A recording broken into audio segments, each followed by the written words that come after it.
These are Māori words related to music. The first word is waiata. Waiata can be used in two different ways. Firstly, it can be used to describe a song. A song is known as a waiata. And secondly, waiata can be used as a verb to talk about singing. Waiata in this case being an action word to sing. Kei te waiata ia, she is singing. The next word is rangi, which means tune, as in the tune of a song. But da-da-da-da-da.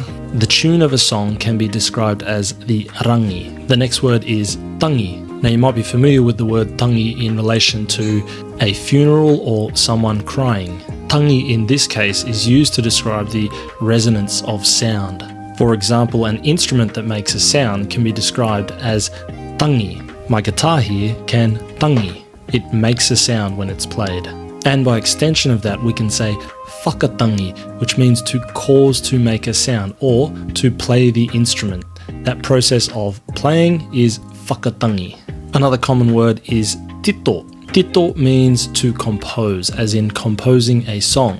But more commonly, you might hear the word kaitito used, which is used to describe a composer of a song. The person that writes a song is known as the kaitito. And finally, we have more of a metaphorical term. This here, your throat, is known as koro or korokoro. And the word korokoro tui can be used to describe someone with a great voice. Korokoro tui as in the throat of the tui bird, which is to say that person's voice is like that of the tui bird.